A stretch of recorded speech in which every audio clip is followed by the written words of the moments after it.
Oh, we got some more virtual thumbs up. Awesome. Well, I'm very excited to see you all. We'll probably get started because it's noon, and I want to give Dr. Walls and her team as much time as possible. But I want to thank you all for coming to our Teaching and Learning Center Professional Development Series. Every Wednesday at noon, we're here, and we've got awesome events coming up. We also have the opportunity for you to earn either professional development certificates as a GTA or as a staff or faculty member, as well as potentially becoming a faculty fellow of the TLCs. Lots of ways you can do this, and my colleagues just dropped that link if you want to learn more. Exciting event coming up next week. I always talk about next week before I introduce this week. Exciting event next week from Tracy Brimhall. Tracy Brimhall, if you don't know her, is the bomb in English. Absolutely fantastic faculty member, great teacher, and she'll be presenting on the student body, reconstructing the classroom for student well-being. So you can kind of see she went punny there with student body. So that's going to be awesome. You know, right away, you start with a dad joke, it's going to be a great event. So Tracy Brimhall next week is going to be amazing. Today, though, we have a great workshop, which is the start of something really special. I'm going to let Dr. Walls talk about what that start of something special is, but I'm very excited that Dr. Walls is here for her team, talking about allyship and anti-racism. So without further ado, Dr. Walls, the floor is yours. Yay, thank you so much. So wonderful to see some familiar faces and especially wonderful to see new folks. As Don mentioned, my name is Kodee Walls and I'm the Assistant Director of Counseling and Psychological Services and a licensed psychologist. And I would love for my colleagues to introduce themselves. So Marcos, why don't you tell the group who you are and what you do here? Hi, I'm Marcos and I'm one of the psychotherapists here in the staff. Awesome. Thanks, Vanessa? Marcos. Yeah. I'm Vanessa Fox. I'm also a therapist and the eating disorder coordinator. Yeah. And Cristine. And I'm Cristine Glendening. I'm a therapist here as well as the groups and workshop coordinator. All right. So as we often do in anything, well, at least the presentations that I do with folks for the Teaching and Learning Center, I like to start off with a little bit of a mindfulness exercise to center us to this moment. So I want to invite everybody, if you've got a like an email that you're trying to finish or a text message that you have not responded to or you're in the middle of, to go ahead and just set that aside for just 2 minutes. And if you feel comfortable, kind of settle yourself in your chair, and you can close your eyes if you want to, or you can leave them open and take a gentle gaze at your lap. And let's just start with taking a deep breath in and breathing out. And take another deep breath in and out. Maybe you're noticing a little tension that you were holding or anticipation. It's melting away. Let's take another deep breath in and out. All right, let's do that one more time. Breathe in and out. And when you feel ready, you can open your eyes. Thank you for joining me in that moment where we could harmonize together as a group from these virtual spaces. And as we do in the Zoom world, I'm going to share my screen and then ask confirmation that you all can see it. So thumbs up if you can see it. Awesome, thank you. All right, so just to give a little bit of context before stepping toward the land acknowledgement. So Marcos, Vanessa, Cristine, and I are sort of the core members for Counseling and Psychological Services diversity work group. So our initiative with the staff is twofold. The first one is to continue focusing on professional development and making sure that we're maintaining competency at serving diverse students and clients with diverse presenting concerns, and not just thinking about the person, but the systemic things that are and systems of oppression that are contributing or exacerbating symptoms of mental health concerns. And the reason why that's part of our work is because if we're just trying to treat one part and we're not taking into the account the actual problem of things, a person's not going to experience relief. And so we do that, we accomplish that by engaging in book clubs, because I make the joke a lot, right? What are white people really good at? We're really good at book clubs, so we make sure we do that. But then part of that time we read the chapters and we come back and we really scrutinize our own internalized systems of racism, white supremacy, and oppression that we may inadvertently perpetuate on other people. And we work to collaboratively hold each other accountable, which means that we have worked hard to develop a good working relationship where we can be vulnerable with each other and explore in a compassionate sort of way some of those things that we may take for granted. The other component to this, our diversity work group, is to kind of take a step outside of ourselves and to really look at policy and procedures that may also impact and perpetuate white supremacy and create barriers to the successful support of diverse students. And so this next step, as I'll talk about, seemed like an exciting but scary opportunity for us to take to really push ourselves beyond our internal comfort zone, since we've worked really hard to. So I would like to read the land acknowledgement. So as the first land grant institution established under the 1862 Morrill Act, we acknowledge that the state of Kansas is historically home to many Native nations, including the Kaw, Osage, and Pawnee, among others. Furthermore, Kansas is the current home to our 4 federally recognized Native nations: the Prairie Band Potawatomi, the Kickapoo Tribe of Kansas, the Iowa Tribe of Kansas and Nebraska, and the Sac and Fox Nation of Missouri and Kansas and Nebraska. If this is the first time you're encountering this, I would encourage you to take some time and check out the land acknowledgement statement and the Indigenous Faculty Staff Alliance information that's available on the K-State website. You can just do a quick search of those things. And I also want to name the irony of this, of we acknowledge that this land is stolen, and yet it's really difficult for systems to be willing to give the land back. And if you look at these, the federally recognized Native nations, some of these folks and nations are here because they were forced removal from the northeast of what is now known as the United States. So just want to kind of name those pieces while we step into this next space. So as I mentioned, the question is, why us?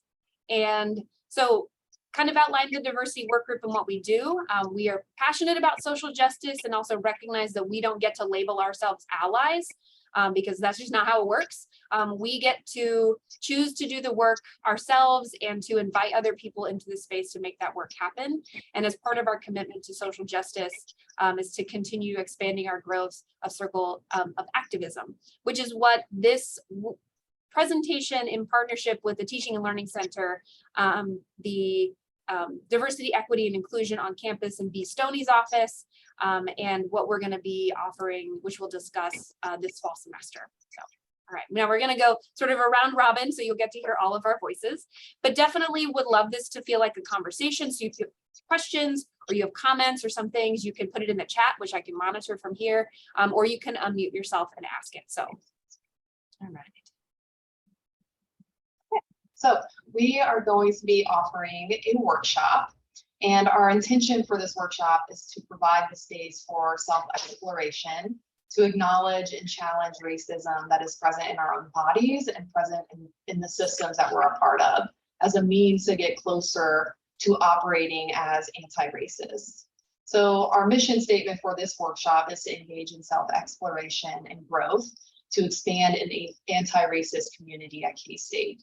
And the overall goal for the workshop is to begin the process of self-reflection and racial healing, because we know that this work is ongoing and never fully finished.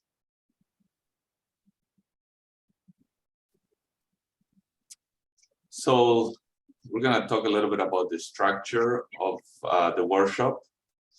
We're planning a series of 3 workshops in the fall semester, and the structure will look like an hour for each workshop, with the hope of providing education with facilitated discussion and the opportunity to process thoughts and reflections related to anti-racism and racial healing. The content of the workshop series will include the following topics: exploring your racial identity, whatever that might be and wherever you might be in your racial identity development. Also exploring your internalized racism by discussing how white supremacy might show up within us. Raising race consciousness by being able to better identify racism. All with the hope at the end that we'll have a personalized plan on how we will be a racial ally. Again, we may recognize we are operating in a white supremacist system. We hope to give you tangible tools to take with you to use in your own work.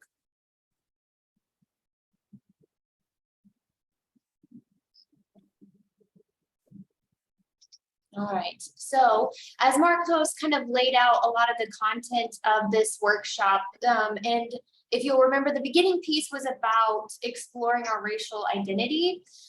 So to understand racism, we first have to understand our own racial identity. And in this process, what we'll be working to develop is a positive racial identity, which means basically that we're going to work to become secure in our racial identity and just aware of the history of racial groups and can identify when we're being racially profiled or stereotyped.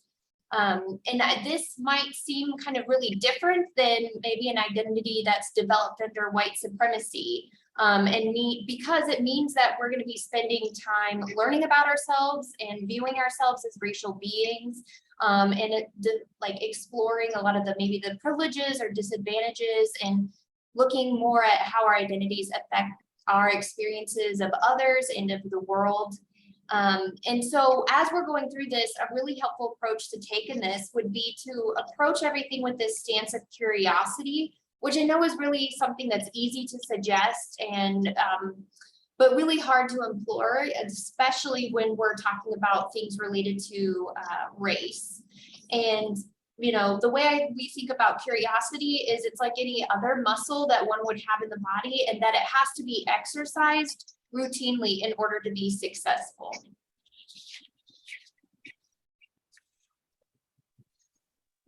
It's me, I was not unmuted. So in terms of understanding our racial identity, we'll explore racial identity development models. And there are one that's really popular or well-known is Janet Helm's model on racial development, but we're also going to expand it to look more specifically at racial identity development for people of color, because I feel like one of the things we talked about in the spring when we were putting this together was, you know, it's not just helping the like white folks begin to recognize and understand their racial identity, but also to help folks who are people of color within an oppressive system who may be in initial stages of beginning to recognize the impact of white supremacy on their life. Now, I mean, right, this might feel like kind of silly, like how does a person of color not recognize the impact of racism in their lives? And if you look at the racial identity development models, it is not unusual for a person when they get into a new environment. So thinking about a student who's starting college and maybe they're leaving a predominantly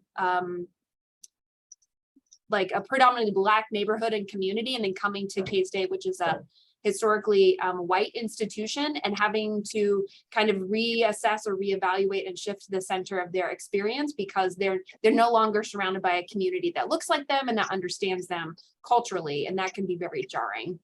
So let's see, I'm just making sure I've got all my notes. Racial identity is not always linear, and research described development as schemas rather than stages. So you don't get to graduate from one stage and move on to another and never have to go back. And so during the workshop, we'll spend time learning about, like I said, racial identity development model of both white and people of color. So, and I am seeing a comment in the chat.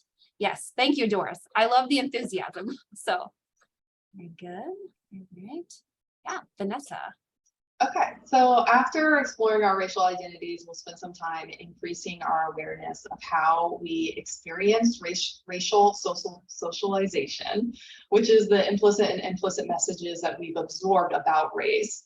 we'll look at our own internalized racism that's operating in all of us and how it's influencing our behaviors. And then we'll work to re-socialize our racial selves.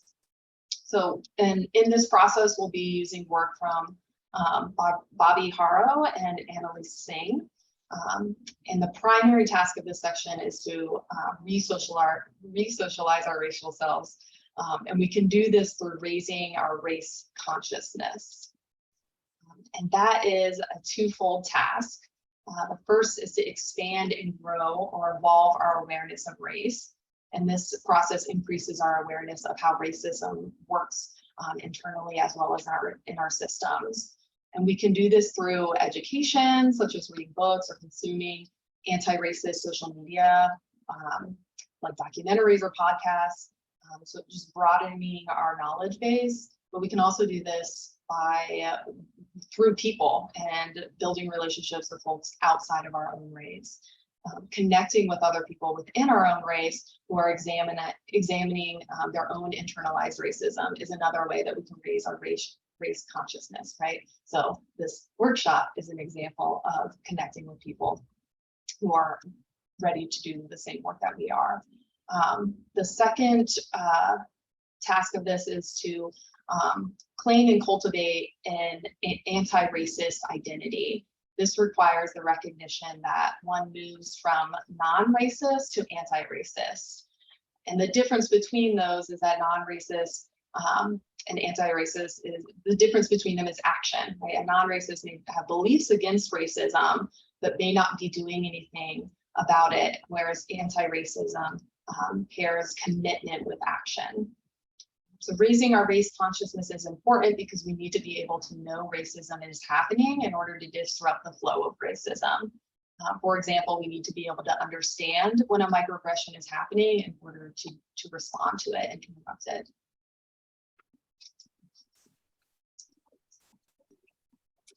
All right, so the culmination of all this work is towards becoming a racial ally, which is paradoxical to the concept of self-appointing ourselves as allies, because that belies the true nature of allyship. We don't get to come in and tell people that we're in charge, we know what to do, but kind of circling back to what Cristine talked about in terms of a stance of curiosity, of creating space for other voices to be heard, and not so that they're teaching us about things that we can read in a book or take our own time to read or hear, like read about online or listen to on a podcast or watch a show about, but creating opportunities where voices can be lifted up that weren't historically had space created for them. So in this process, you will be invited to create your racial allyship plan. And it's important to identify the difference between performative allyship and authentic allyship. So the concept is not without its problems of allyship, especially when some people with privilege practice it. And then one of the key pieces, as Cristine mentioned, Vanessa did, was Annalise Singh's workbook that we'll be kind of pulling some information from, is that they offer do's and don'ts of allyship, which I think sometimes, right, and we have this discussion a lot of, we'll get into this stuff and we'll feel emotionally impactful and we can see it playing out and we start to recognize more examples in our own day-to-day lives, thinking about our small group of people on the diversity work group. But then it sort of can shift to this powerlessness feeling of, but what the heck am I supposed to do when these things happen? And so that's part of the process that we're going to explore. And we have some people who graciously provided their knowledge, both personal experience and academic experiences and research to contribute to this work in a really meaningful way. Okay, so over the next couple of slides, I'm going to be talking to you all a little bit about how we're going to grow and what we'll need to maybe do or engage in order to grow throughout this workshop. And so we have some really basic things. One is to remain curious, because as you go through this workshop, you'll notice that there might be times when you'll be urged to act defensively or react defensively, right? So remaining curious versus reacting defensively. We'll work to engage in the here and now, and maybe not with side conversations or any distractions. So making sure that when you choose which workshop series that you're going to attend, that you have that ability to be fully present, and are trying to engage in this while also multitasking other things. And something else that I think would be really important is to keep your focus on being curious about how racism shows up within you, and not get pulled into that battle of wondering whether it does or not, but just radically accepting that racism is a part of all of us and that it does show up within ourselves. And then finally, we ask for you to all speak from your own experiences rather than speaking about others. And so, like I said, there's going to be the what of how we need to grow. And that's going to require that we change up our typical ways of relating to each other and engaging with one another. So that challenges us to maybe change up some of the rules that we operate by. And I know this is going to be a different experience for a lot of you, but what we're going to do is challenge some of those rules. So some of the typical rules that we often run into when we're in groups is, rules like, don't make judgments, or don't make assumptions, or assume that other people have good intentions. But we can't do any of those things, mainly because as humans, we are wired to make judgments and assumptions. We're programmed to do that as such. But if we can be curious about and look at what of our lived experiences that we've dealt with in our life had led us to this point of making these assumptions and making these judgments, I think would be the more beneficial thing to focus on. We also can't focus on the good intentions, because I know that everyone showing up to this workshop has good intentions, but when we make that assumption that all people have good intentions, especially when a hurt happens or a microaggression occurs, when we prioritize the good intentions, you prioritize the intent of the person versus the impact that it may have had. And then lastly, when we talk about, being respectful, that's a common rule that we hear in groups. And I would challenge that, because oftentimes respect is a very relative term. Oftentimes our idea of what respect is really collude with the culture, and sometimes culture can pathologize anything outside of that norm. So for example, like white culture often values direct eye contact, while talking in many other cultures do not. So it's really important that we keep these kind of things in mind as we go through this workshop series. So there's a possibility that while participating in this workshop, we might experience some internal activation. This workshop might lead to a variety of different reactions, including internal distress or discomfort. When our bodies encounter stimuli that appear intimidating or threatening, we can experience a physiological reaction, often known as fight, flight, or freeze. So uncovering our own internalized racism may trigger this response. And that might look like a couple different reactions, right? It might look like somebody dismissing an argument or becoming defensive, making rationalizations or justifications. It may also look like disengaging, so disengaging from the conversation or disengaging from their internal experience. So these behaviors are a way for us to prevent and avoid the discomfort, which is, again, human nature to want to avoid distressful things. But it could get in the way of us fully understanding ourselves and digesting the content. So it allows us to return to the comfortable space.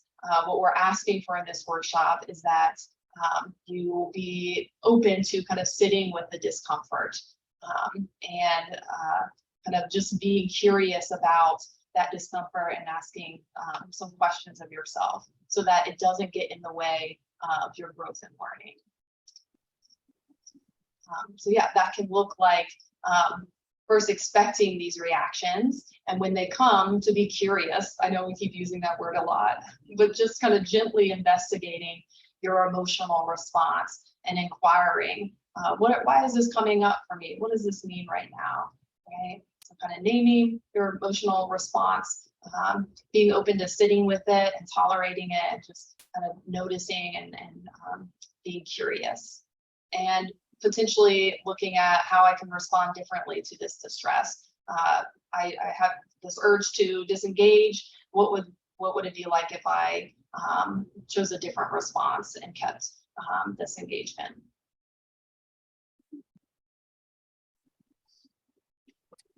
So we have expectations for ourselves and for participants, and our commitment to you is that we will engage in our own anti-racist work between now and in the fall when we reconnect, because we think that anti-racist work is a continuous growth process. And we're committed to fully engage in the process by participating in the work together with you. We're not claiming to know everything, and hope we learn and grow with you in this process.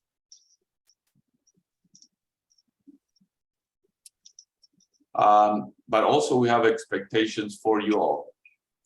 We hope that you'll come prepared.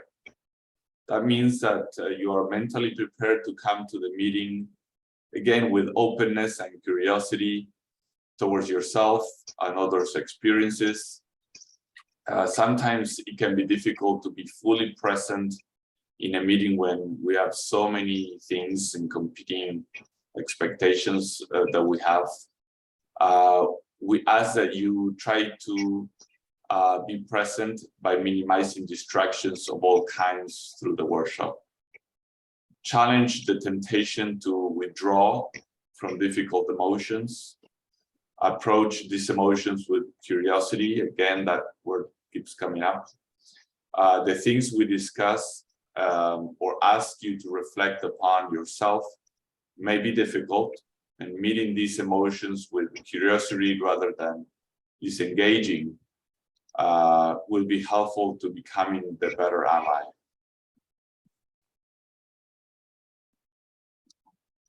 All right, so one of the important things is we acknowledge, and Marcos put really beautifully, of like, we are in this process with you, even though we're the ones initiating this conversation. So we fully expect for there to be people who are interested in joining a workshop, who have done more work or have more insight into their own like racial identity and anti-racist efforts. So we want to create the reality, or like acknowledge the reality of those things. So in this meeting and in any of the future workshops that we'll do from a social justice and anti-racist framework, and as clinicians, we value having a growth mindset. And so we encourage you to send us any comments regarding missed opportunities for representation that we had.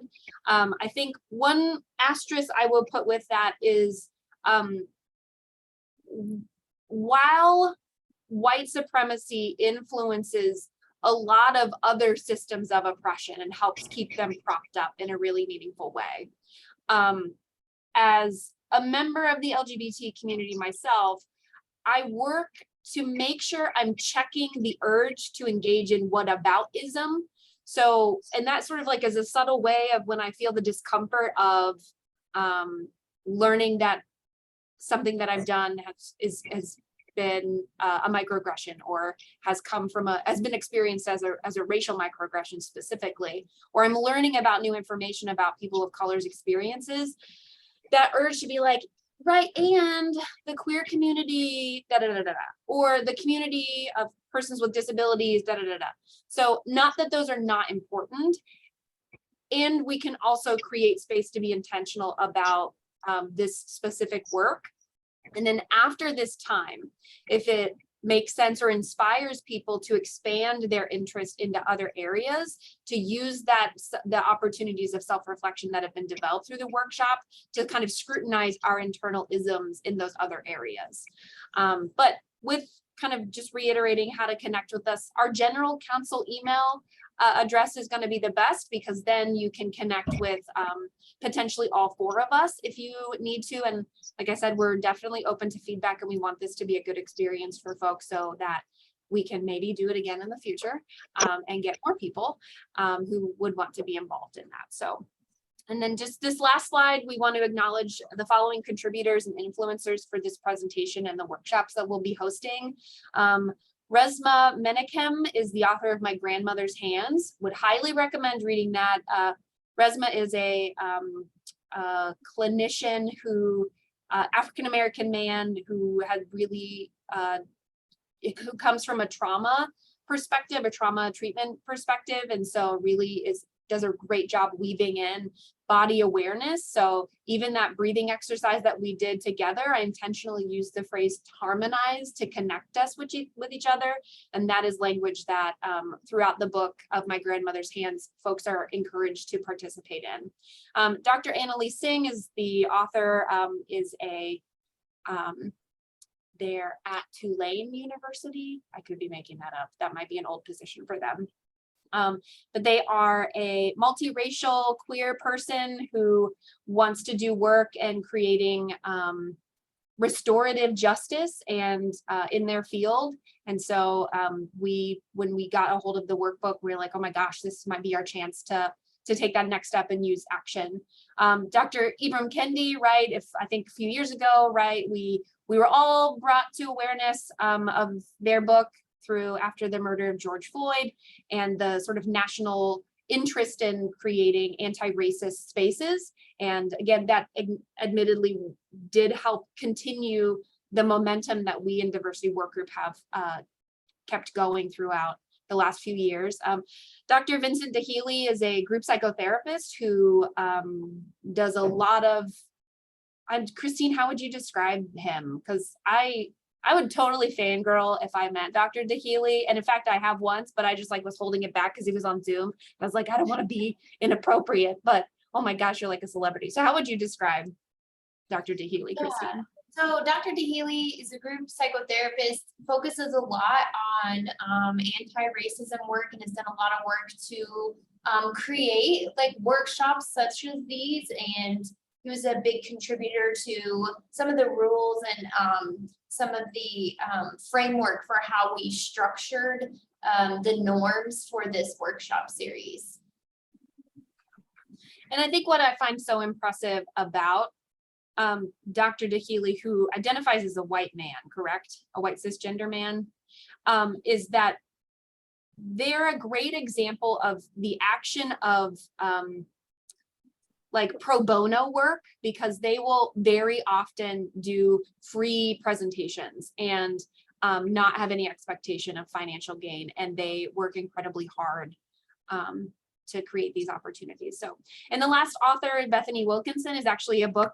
They are the author of a book that the Diversity Work Group is currently reading. And it's called The Diversity Gap. And it's sort of another opportunity for us to scrutinize sort of on a corporate level in terms of policies, how people can be we can be well-meaning in terms of wanting to increase our diversity hires, but that's only one part. And if we're not creating space for people of color to be able to show up fully and authentically without having to code switch or having to perform and then be exhausted from that performance at the end of every day, then we're just creating another space of violence and harm to them professionally. So it's a really good book so far. I would highly recommend. If you have ever wanted to add a book to your book list, pop this to the top because it's a really good read. So that concludes our presentation side of things. And I see another chat. Yes, one of my colleagues, can you please respond to Jack's question about the titles of the books we listed? Thanks. And then Noah, would you mind sharing the Qualtrics survey now? So the survey that Noah just put in there is just if any of you are interested in a follow-up survey to join one of the workshops. And I actually will put the workshop times that we had. Hold on, too many screens, that we had listed. So if you want to kind of think ahead. Now, one of the things we do ask, because these are going to be smaller groups of folks, that pick a day and time that you can commit for all 3 of the meetings. And if these times don't work with your schedules already, when you fill out the form on the Qualtrics survey, just put a note that none of the current times listed work for my schedule, but I'm interested in following up, because we're willing to be flexible and consider maybe shifting a time or adding another one if that seems like it's going to be in the best interest of the most people. So yeah, they will not be in-person meetings. They will be virtual, and that is to make sure that we're creating opportunities to connect with our Olathe and Salina campus colleagues. And Global Campus, I see Joe, right? You're on there, so yeah. Yay. I'm glad you're excited, Cheryl. So what are questions that you have for us? We've got, I don't know, 15 minutes, 25? Yeah, what do you have for us?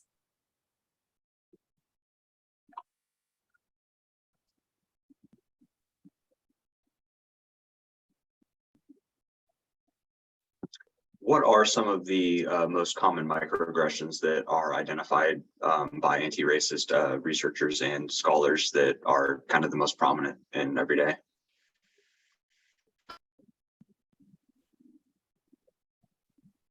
It's an interesting question.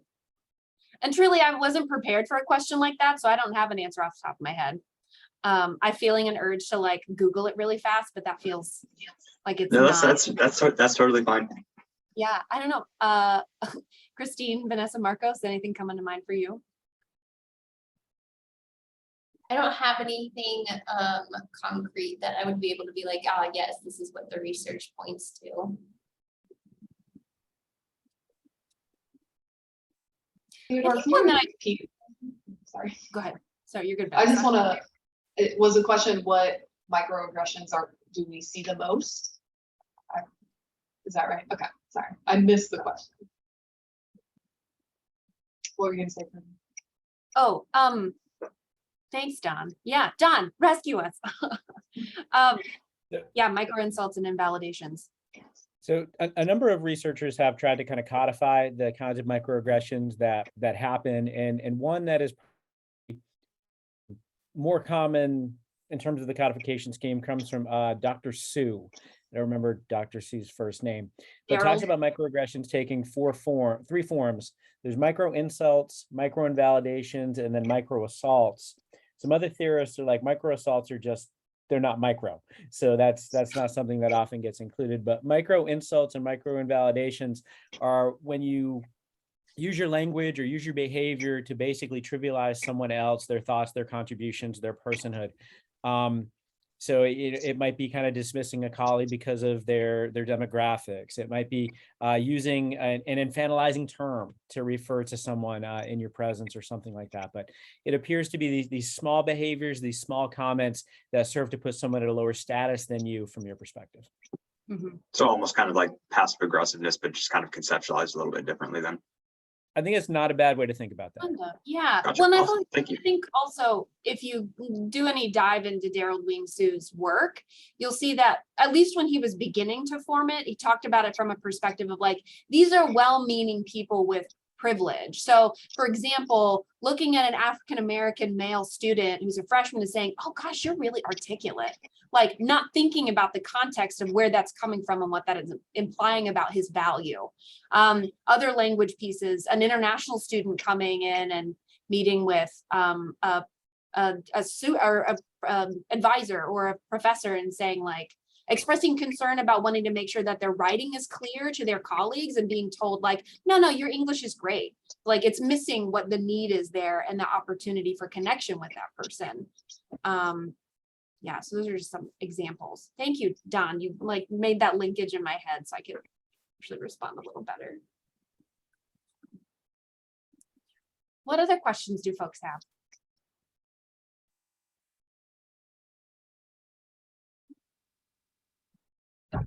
Hi. Hi. I see you all are putting in a lot of work for these workshops, so I thank you for that.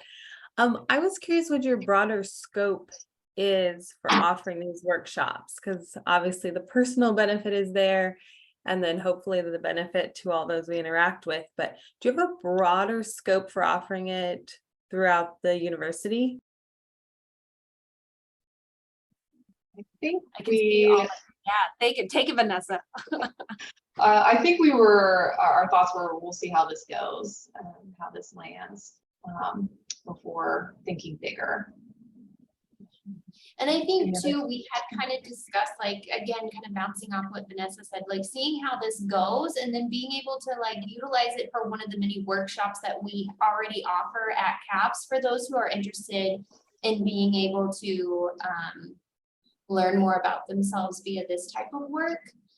Because as many of you may or may not know, but here at CAPS, we do offer a lot of different workshops for like mental health concerns, and we had considered this might be another opportunity for a workshop that students can engage in.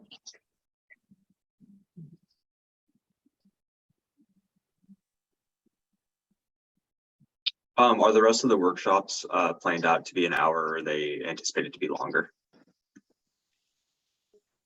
Yeah, They're I think all all an hour.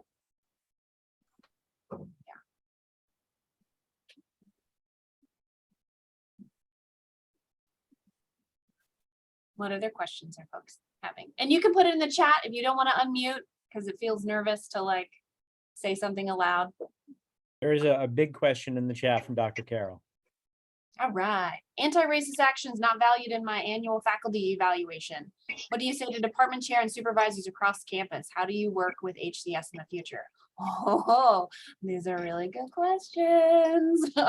And this is right where we get into the systemic issue of these things. And I wonder sometimes if it's not been shared on the faculty side of things or the academic side of the world, but over the last year, Corey Williamson, who's the director of the union, stepped into a leadership role to work on the Truth and Racial Healing Transformation Campus, which is a Kellogg Foundation initiative that works to help support and name campuses that are demonstrating concrete efforts towards anti-racist work and creating safe campuses for students of color.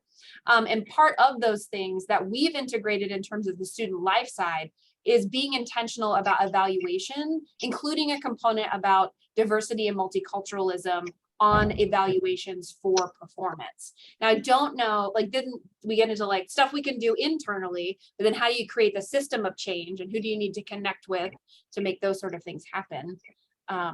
So yeah, I am wondering, Dr. Carroll, if you have any thoughts that you would want to share. Probably not. Not when it's being recorded, right?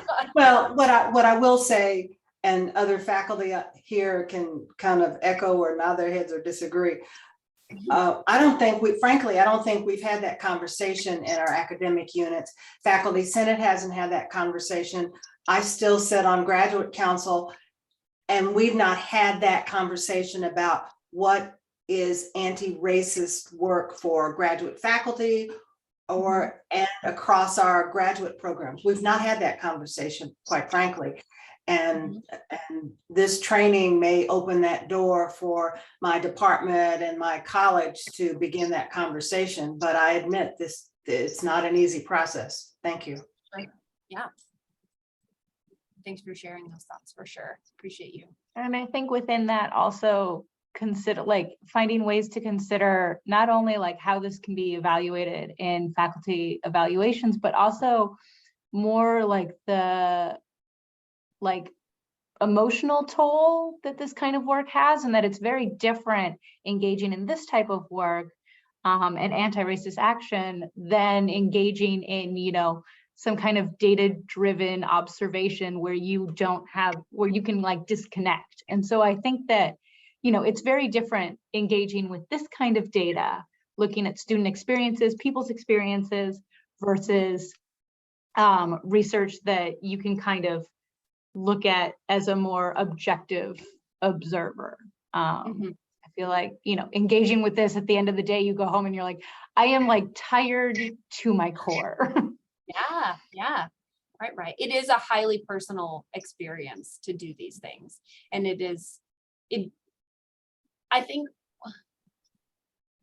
I don't want to like minimize the work that it will be for folks, but I also don't want it to seem so scary that people want to withdraw from it. Right. So it's like that balance. I'm not necessarily saying that we have the perfect response to it, but it's both and, so. If I can just add a little bit of context to Dr. Carroll's point a minute ago too. Dr. Carroll, you'd mentioned that this is a conversation our university has not had, and I completely agree with you. Faculty Senate is more positioned to do this year than they have been before. Faculty Affairs is one of the standing committees in Faculty Senate. And one of the things that they're tasked with doing is kind of figuring out there's a lot of things that people do without getting credited for it at the university. Community engagement is another piece that is not recognized a lot in terms of people's promotion and tenure and merit evaluation. We also have a new committee. It's called the JEDI Committee. It's a new standing committee in Faculty Senate. JEDI stands for Justice, Equity, Diversity, Accessibility, Inclusion, and Identity. And they are set out to basically make sure that this university is fair to everyone who is here. So I would say that you're absolutely right. We have not had these conversations, and I can't promise anything in the next, very near future. But I can say that we're starting to work toward them because we need to have these conversations. And I do think at the very least, I have heard a lot of groups have this conversation. So that's probably a good thing. When, we're going to meet in the middle one of these days, and then we'll make the systemic change. There you go, right? It's just our concentric circles have to overlap enough that we're like, oh yeah, let's all get together. And they'll be like, we are so overwhelmed. We did not anticipate that this many people felt this strongly about it. We'd be like, you're right. We could have organized sooner, but we didn't know we existed, right? Yep.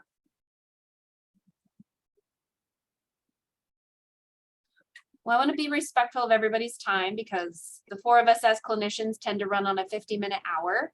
And also realize that some of you are gifting your lunch and maybe haven't eaten to engage in this. So if you have any questions, you can email the council email that I shared before, and I actually put that in the chat too.